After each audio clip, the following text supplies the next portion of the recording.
Aloha Innovations.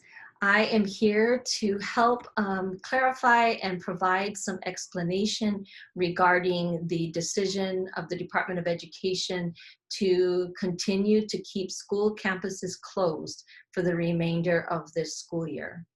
That means that schools are going to be continuing their learning in a distance learning format from April 20th through the end of the school year on May 28th. We will not be returning to campus physically, but we are going to continue learning and teaching and engaging in the skills and concepts of your grade level for the rest of this school year through the distance learning format.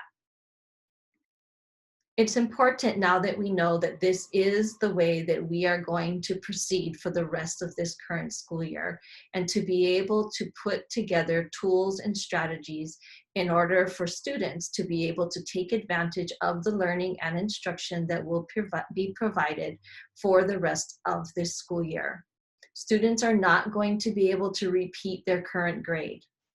They must take advantage of the distance learning opportunities that will be provided through Zoom and the weekly menu of lessons in order to receive the instruction and practice on the grade level skills and concepts of their current grade level for the rest of this school year. This will also help students keep their skills and concepts refreshed and be able to be introduced to new ones that will help prepare them for the upcoming grade level. How can we make that count? How can we make it effective and worthy of our time and effort? Parents have asked me for explanation to give to their children about why they should be doing the learning activities and lessons, submitting their work, and participating in Zoom sessions if it doesn't count. It does count. It is what's going to help keep the students engaged in the skills and concepts of their current grade level and prepare them for the upcoming grade level. There will not be grades, it's true, and there will not be report cards, but we never did want that to be the end result or the motivator for students to engage in their learning and lessons. Students should do assignments to the best of their ability and demonstrate their work as best they can. There are a few assignments every week highlighted on your child's menu that should be submitted or turned in to their teacher. The work that students submit will help the teacher see how your child is progressing and guide future learning. Teachers will be able to provide feedback to students based on the work that they submit.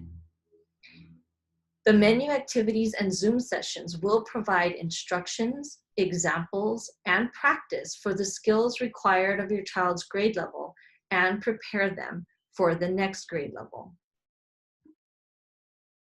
How can you support your child in this effort? Parents can help make it an expectation for your child to do the work provided in the class menus. Students are expected to participate in the lessons and the Zoom sessions.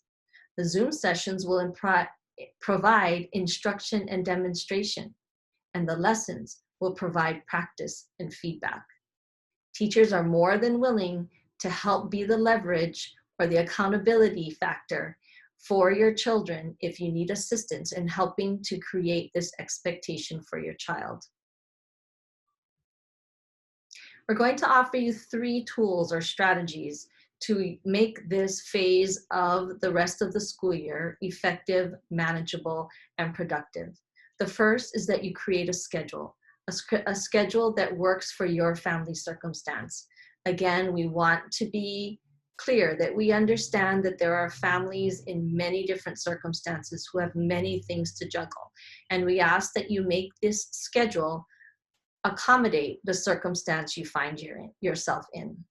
The second is to develop tools to create independence in your children. Even children as young as kindergarten can access the activities that we have planned and the Zoom sessions provided if we provide them with the tools to do so independently. And the third strategy is that you check in weekly with your child's progress. What have they turned in? Have they been engaging? What activities have they been doing? In terms of a schedule, there are many fancy ones online with fancy fonts and colors. The main idea is that there is some kind of guidance provided to a student to ensure that they are engaging in the learning that is provided to them through the distance learning format that Innovations has put together. In addition, you want your schedule to accommodate the needs of the whole child. Time to play, time to reflect, time to sleep, time to be with family, time to help with the chores, time to do quiet time, time to be creative.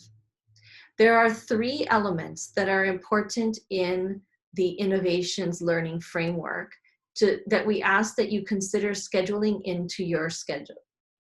The first is your child's Zoom sessions. We understand this has been confusing with many different meeting links, IDs, and passwords. We are going to streamline this process by making the link available on your child's menu. All passwords for all Innovations Zoom sessions will be IPCS. We will be continuing the safety precautions that are provided through Zoom in not allowing anyone except invited members to each of the Zoom sessions that are scheduled. Your child's computer and name have to be noticeable, recognizable, so that teachers will only allow invited members into the session. We suggest that your child do at least 3 lessons each day. For elementary, that would be 1 in writing, 1 in math, 1 in reading. For middle, it would be science, humanities, and math.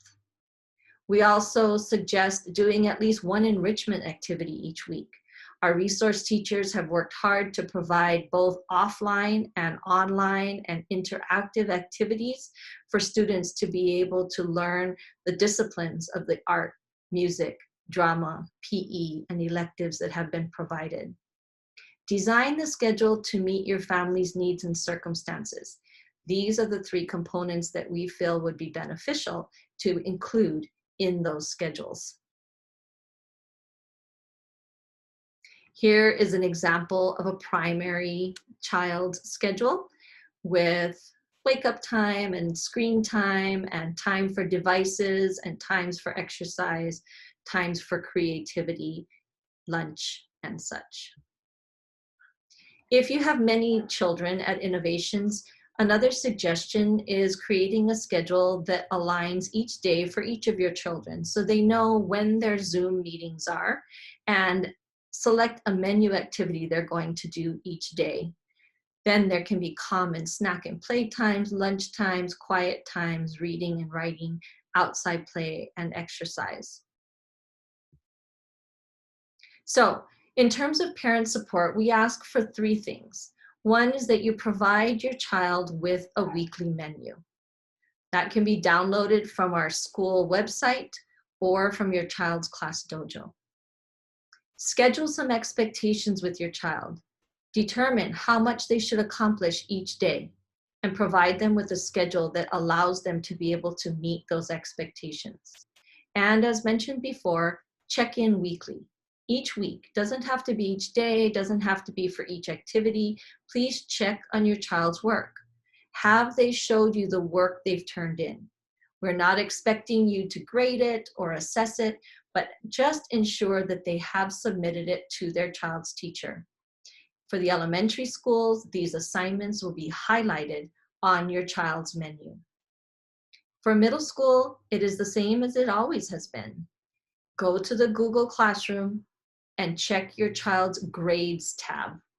Although they won't be given a grade, this section of the Google Classroom still allows you to see the status of the assignments that students have been given.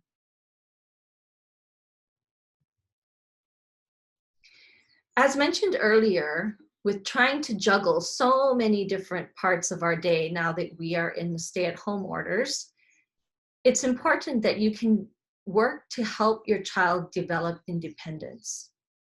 Your child can access all of their learning activities independently. If you train them to go to the school website to get the menu, if they download the menu from the school website, all of the links are live. They simply have to click on each blue thing and it will take them to the live activity. If you save or bookmark the website, students can access it in that way. If you save the menu on your desktop, again, it will be digital and students will be able to just click on it. If interaction with the internet is not something you want students to do, you can take a picture of the menu on your phone and then have students reference it to participate in the offline activities that are listed. You might also consider having your child create a box of materials that they will need to do their work so they can do so independently. The offline activities, reading and crafting, etc. So, create a schedule, seek the menu on our school website, look for the highlighted items that must be submitted each week, and the links will be live if you allow your child to access the menu in a digital format. We are here to help. Teachers are working throughout the school closure. We are here to provide you with technical assistance. If you need help stating expectations with your child to do their work, if you need help creating a schedule for your child, we can help provide that. If you're confused and want to schedule a one-on-one time to clear things up, we are available and willing to help you do that. If your child needs supplies or materials to do the work, please let me know. We are happy to provide that and make that available. We are here to support you and your child be engaged in the learning and teaching that will occur for the rest of the school year. We'll be starting a facts and questions page. Please let me know if you have more questions that you would like answered. Here are a few that we've started. We've mentioned a lot of them in this video. Some that people have asked, what about any personal belongings that students have on campus now that the campuses are going to continue to be closed for the rest of the school year? We hope to be able to lift the restrictions on access to campus once the stay-at-home order is lifted. And at that time, we can arrange for pickup on campus of any items that your child may have left behind. Please let me know if you have any of those. 8th grade graduation, significant, big event in our child's lives, a significant benchmark in their journey. We are working right now to look for examples, models, ideas, suggestions of how to create a memorable, meaningful ceremony and celebration for our 8th graders at the end of May. If you have any suggestions or considerations, please feel free to forward those to me or your middle school team teacher members. So with that, I leave you with our distance learning plan. We do have several families that have not yet engaged in the distance learning. We know that everybody was ensured access, and we ask that now that we know that this is the way that we will be doing school for the rest of the school year, that you please help your child to engage in the learning so that they can learn the skills and concepts that we're going to be presented and taught the rest of this school year, and to be able to help prepare them for their upcoming grade level. Please feel free to give me a call or email if you have any questions. Stay safe, and we'll see you again.